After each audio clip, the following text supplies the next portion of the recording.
The lunch bell rang, echoing through the crowded cafeteria. While students unpacked colorful bento boxes and bought hot trays of food, Thomas sat alone in the corner. He didn't have a lunchbox.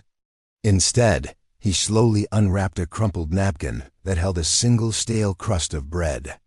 Jason, the captain of the football team, spotted him. He marched over, his friends trailing behind him like a pack of wolves. "Look at this," Jason shouted, pointing a finger at Thomas's meager meal.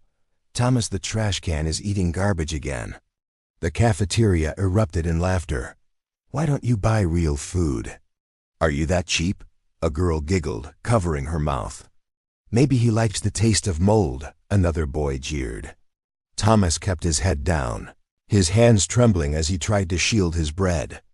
Jason, feeling emboldened by the audience, grabbed a half-eaten apple from his own tray and threw it. It hit Thomas square in the chest, leaving a wet stain on his faded shirt. "Since you like scraps so much, have mine," Jason laughed. More food began to fly. A carton of milk exploded near Thomas's feet. A sandwich hit his shoulder. Through it all, Thomas didn't fight back.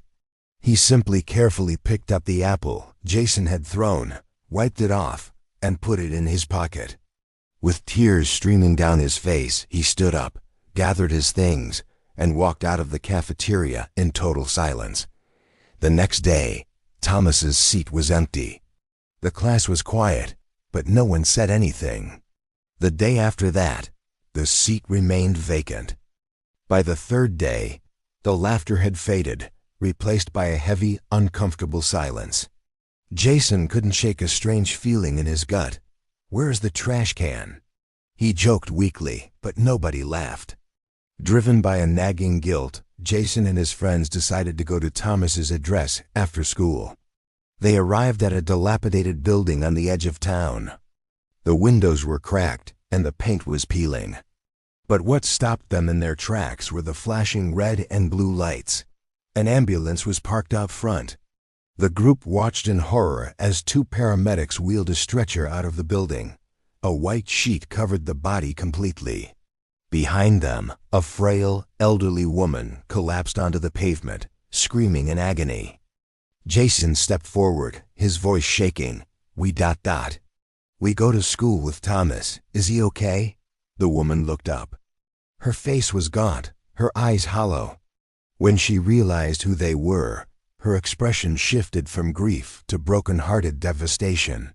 "Thomas is gone," she sobbed, clutching a small, worn-out notebook. "He collapsed this morning. His heart gave out from malnutrition." Jason felt the blood drain from his face. "But why?" "Because of me," the woman cried. "I've been too sick to work. We had no money." For months, Thomas pretended to eat at school so he could save every penny he earned from odd jobs to buy my medicine. He ate scraps. He ate what others threw away just so I could live another day. She opened the notebook and held it out. It was a drawing of the school cafeteria, with a stick figure of Thomas sitting with a group of friends. Underneath, in shaky handwriting, it read, "Maybe tomorrow they will say hello instead of throwing things. I just want to be their friend." "He admired you," she whispered. "He just wanted to be like you." Jason and his friends stood frozen as the ambulance doors slammed shut. They fell to their knees, weeping on the dirty pavement, realizing the weight of what they had done. They had mocked a hero. They had crushed a soul that was already carrying the weight of the world. Be careful with your words and actions. You never know if the person you are breaking is already barely holding themselves together. Be the reason they feel loved, not the reason they give up.